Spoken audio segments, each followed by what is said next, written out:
Hello my dear friends, स्वागत है आपका आपके अपने यूट्यूब चैनल पाथ मेकर में। मेरा नाम है सौरभ और दोस्तों सुबह के 9 बज चुके समय हो चुका है हमारी जी के बूस्टअप सीरीज़ का। तो चलिए दोस्तों शुरू करते हैं आज की वीडियो। पहला क्वेश्चन हमारे सामने है, निम्न में से कौन सा रोग वायरस से नहीं होता। हमारे पास चार ऑप्शन है दोस्तों, चेचक, एड्स, निमोनिया या फिर पोलियो। इसका सही आंसर है दोस्तों, देखिए वायरस से कौन कौन से रोग होते हैं मैं आपको ये बता देता हूँ। देखिए वायरस से दोस्तों एड्स भी होता है वायरस से, ठीक है। पोलियो भी दोस्तों किससे होता है, वायरस से होता है। चेचक भी दोस्तों किससे होता है, वायरस से होता है। और जो लिखा हो दोस्तों निमोनिया, ये एक बैक्टीरियल डिजीज है, ठीक है दोस्तों।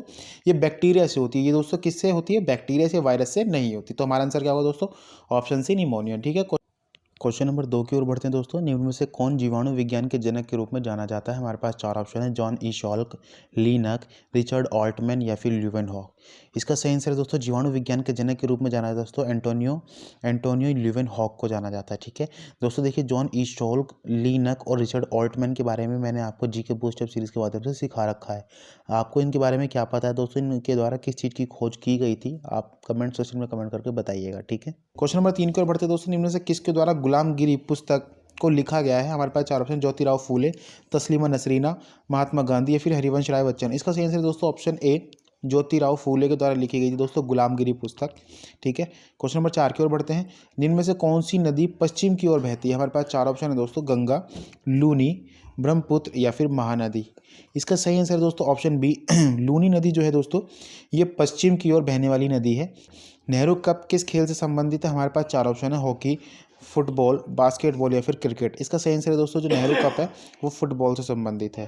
क्वेश्चन नंबर 6 की ओर बढ़ते हैं। निम्न में से किस नहर को एशिया और यूरोप के जंक्शन के रूप में जाना जाता है। हमारे पास चार ऑप्शन है, मिस्र नदी, स्वेज नहर, नील नदी या फिर अमेजन नदी। इसका सही आंसर दोस्तों ऑप्शन बी, स्वेज नहर को जाना जाता है दोस्तों एशिया और यूरोप के जंक्शन के रूप में। क्वेश्चन नंबर 7 की ओर बढ़ते हैं। निम्न में से कौन सी खरीफ की फसल नहीं है। हमारे पास चार ऑप्शन है, आलू, मक्का, गन्ना और धान। देखिए दोस्तों खरीफ की फसल क्या होती है, ये मैंने आपको बता रखा है दोस्तों, एक रबी की फसल, एक खरीफ की फसल और एक जायद की फसल। दोस्तों जो ये खरीफ की फसल होती है जून जुलाई में बोई जाती है और नवंबर दिसंबर में काटी जाती है। तो दोस्तों हमारे को ये बताना है कौन सी खरीफ की फसल नहीं है। देखिए दोस्तों धान भी खरीफ की फसल होती है, गन्ना भी खरीफ की फसल होती है, मक्का भी खरीफ की फसल होती है, लेकिन आलू जो होता है दोस्तों रबी की फसल होती है, ठीक है। क्वेश्चन नंबर 8 की ओर बढ़ते हैं। हैजा के बैक्टीरिया का नाम क्या होता है। हमारे पास चार ऑप्शन है, Clostridium tetani, Mycobacterium, Vibrio cholerae या फिर इनमें से कोई नहीं। इसका सही आंसर है दोस्तों जो हैजे का बैक्टीरिया होता है दोस्तों उसका आंसर जो उसका नाम होता है वो होता है दोस्तों विब्रियो कॉलेरा, ठीक है। क्वेश्चन नंबर 9 की ओर बढ़ते हैं। निम्न में से कौन सी जलधारा ठंडी जलधारा नहीं है। हमारे पास चार ऑप्शन है, आकोष्टक की जलधारा, हम्बोल्ट की जलधारा, फॉकलैंड की जलधारा या फिर इक्वेटोरियल की जलधारा। इसका सही आंसर है दोस्तों ऑप्शन डी, इक्वेटोरियल की जलधारा होती है दोस्तों गर्म जलधारा। आकोष्टक की जलधारा, हम्बोल्ट की जलधारा और फॉकलैंड की जलधारा, ये तीनों जलधारा दोस्तों ठंडी जलधारा होती हैं, ठीक है।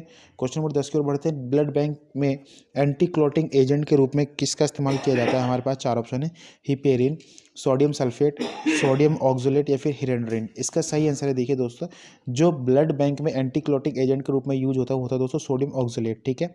सोडियम ऑक्सोलेट, ठीक है, ऑक्सोलेट ऐसे है दोस्तों, ऑक्सोलेट इस्तेमाल होता है दोस्तों किसमें, ब्लड बैंक में, ठीक है, ताकि वो क्या है खून जमे ना। दोस्तों हिपेरिन होता है, हिपेरिन क्या होता है दोस्तों, ये हमारी बॉडी के अंदर होता है ताकि हमारे बॉडी में दोस्तों मतलब जो रक्त बहता रहे वो जम ना पाए, इसलिए हिपेरिन होता है हमारे यहाँ, ठीक है, हमारे बॉडी के अंदर। हिरेंड्रिन होता है दोस्तों इंसेक्ट्स के अंदर, ठीक है, कीट पतंगे जो होते हैं दोस्तों, ठीक है, कीट वगैरह जो होते हैं हिरेंड्रिन उनमें होता है, ठीक है। और आयुर्वेद में दोस्तों आयुर्वेदिक जो इलाज होता है उसमें हिरेंड्रिन का इस्तेमाल किया जाता है, ठीक है। क्वेश्चन नंबर 11 की ओर बढ़ते हैं। निम्न में से किस यंत्र के द्वारा ब्लड प्रेशर को मापा जाता है। हमारे पास चार ऑप्शन है, स्टेथोस्कोप, स्फिग्नोमेनोमीटर, ईसीजी या फिर ईईजी। इसका सही आंसर है दोस्तों देखिए ब्लड प्रेशर को मापने का यंत्र होता है स्फिग्नोमेनोमीटर। देखिए दोस्तों ये होता है स्फिग्नोमेनोमीटर, इसी के द्वारा आपने देखा होगा कि हमारे ब्लड प्रेशर को नापा जाता है। देखिए दोस्तों मैंने आपको बता रखा है जो हमारा नॉर्मल ब्लड प्रेशर होता है वो कितना होता है दोस्तों 80/120 mmHg होता है, ठीक है। मैंने आपको बताया था दोस्तों जो 80 की कंडीशन होती है वो होती है दोस्तों डायस्टोलिक कंडीशन, और जो 120 की कंडीशन होती है वो क्या होती है सिस्टोलिक कंडीशन होती है, ठीक है। क्वेश्चन नंबर 12 की ओर बढ़ते हैं। निम्न में से कौन जैन धर्म के त्रिरत्न से संबंधित नहीं है। हमारे पास चार ऑप्शन है, सम्यक ज्ञान, सम्यक दर्शन, सम्यक आचरण या फिर धम्म। देखिए दोस्तों, हमारे पास जो इसका आंसर होगा वो होगा धम्म। हालाँकि दोस्तों जो धम्म है वो भी त्रिरत्न है, लेकिन ये कहाँ किसका त्रिरत्न है? ये बौद्ध धर्म का त्रिरत्न है। त्रिरत्न जो जैन धर्म के थे दोस्तों वो कौन-कौन से हैं? सम्यक ज्ञान, सम्यक दर्शन और सम्यक आचरण, ठीक है? क्वेश्चन नंबर 13 की ओर बढ़ते हैं। निम्न में से किसे बुद्ध शाक्य की उपाधि से सम्मानित किया गया था? हमारे पास 4 ऑप्शन है। चंद्रगुप्त मौर्य, अशोक, बिंदुसार या फिर बृहद्रथ। इसका सही आंसर है दोस्तों ऑप्शन बी, अशोक को दोस्तों उपाधि सम्मानित किया गया था बुद्ध शाक्य की, ठीक है। क्वेश्चन नंबर 14 की ओर बढ़ते हैं दोस्तों। द्वितीय बौद्ध संगति किसके शासन काल के दौरान हुई थी? हमारे पास 4 ऑप्शन है दोस्तों। अजातशत्रु, अशोक, काल अशोक या फिर कनिष्क। इसका सही आंसर है दोस्तों ऑप्शन सी, काल अशोक के शासन काल के दौरान ही दोस्तों 383 BCE में दोस्तों ये कहाँ पे हुई थी? वैशाली बिहार में हुई थी दोस्तों द्वितीय बौद्ध संगति। और दोस्तों इस बौद्ध संगति में क्या हुआ था दोस्तों? इस बौद्ध संगति में जो मतलब कि बौद्ध धर्म था वो हीनयान और महायान में बट गया था, ठीक है। क्योंकि दोस्तों डिस्प्यूट स्टार्ट हो गया था। 10 रूल थे महात्मा बुद्ध को, उनको लेके जो मॉन्क्स थे, भिक्षु थे, उनके बीच में विवाद खड़ा हो गया था 10 रूल को लेकर के। और इसी के कारण क्या हुआ था, ये जो मतलब कि बौद्ध धर्म था ये 2 पार्ट में डिवाइड हो गया था, हीनयान और महायान के बीच में। देखिए दोस्तों मैंने आपको बताया था अजातशत्रु के शासनकाल के दौरान पहली बौद्ध संगति हुई थी, ठीक है। और मैंने आपको बताया अशोक, काल अशोक जो है दोस्तों इनके शासनकाल के दौरान दूसरी बौद्ध संगति हुई। अशोक के शासनकाल के दौरान दोस्तों तीसरी बौद्ध संगति हुई थी। और जो कनिष्क लिखा हुआ दोस्तों इनके शासनकाल के दौरान चौथी बौद्ध संगति हुई थी, ठीक है। क्वेश्चन नंबर नेक्स्ट की ओर बढ़ते हैं। तो बुद्ध के सबसे प्रिय शिष्य का नाम क्या था? हमारे पास 4 ऑप्शन है। आम्रपाली, अंगुलीमल, अराड़ कलाम या फिर आनंद। इसका सही आंसर है दोस्तों जो महात्मा बुद्ध के सबसे प्रिय शिष्य थे उनका नाम था दोस्तों आनंद, ठीक है। ये अराड़ कलाम जो लिखा दोस्तों ये महात्मा बुद्ध के गुरु थे, ठीक। गायत्री मंत्र को ऋग्वेद के किस मंडल से लिया गया है? देखिए दोस्तों हमारे पास 4 ऑप्शन है, पहले, तीसरे, 9वें या फिर 10वें। देखिए दोस्तों ये ऋग्वेद जो था उसको 10 मंडलों में डिवाइड किया गया था। मंडल मतलब कि दोस्तों हम चैप्टर के रूप में कह सकते हैं। मतलब जो ऋग्वेद था उनको, जो ऋग्वेद है दोस्तों इसको 10 चैप्टरों में डिवाइड किया हुआ या फिर आप कह सकते हैं 10 मंडलों में डिवाइड किया गया है, ठीक है। दोस्तों जो एक गायत्री मंत्र है वो तीसरे मंडल से लिया गया है, ठीक है। क्वेश्चन नंबर 17 की ओर बढ़ते हैं।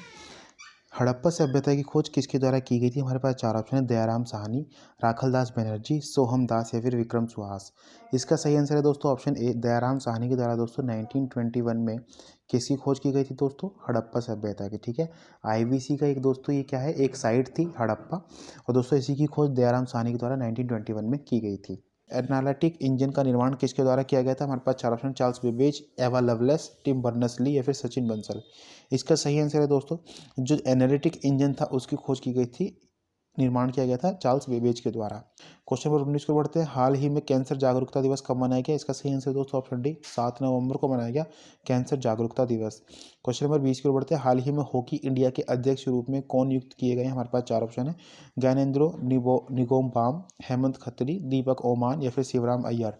इसका सही आंसर है दोस्तों ऑप्शन ए, ज्ञानेंद्रो निगोम्बाम दोस्तों हॉकी इंडिया के अध्यक्ष के रूप में नियुक्त किए गए हैं।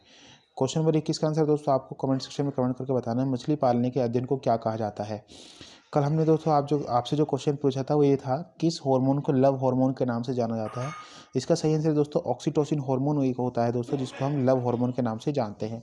मैंने आपको बताया भी था दोस्तों, जो हम कहते हैं माँ और जो पेट में जो भ्रूण होता है, जो बच्चा होता है, उनके बीच में जो स्नेह का माध्यम होता है वो ऑक्सीटोसिन हार्मोन ही होता है। मतलब जैसे हम कहते हैं दोस्तों प्यार अंधा होता है, एक माँ के लिए उस बच्चे को अपने को देखती भी नहीं है और उससे पहले उसके मन में क्या होता है दोस्तों, अपने बच्चे के लिए प्यार होता है। और वो किस हार्मोन के कारण होता है दोस्तों? ऑक्सीटोसिन हार्मोन के कारण ही होता है, ठीक है।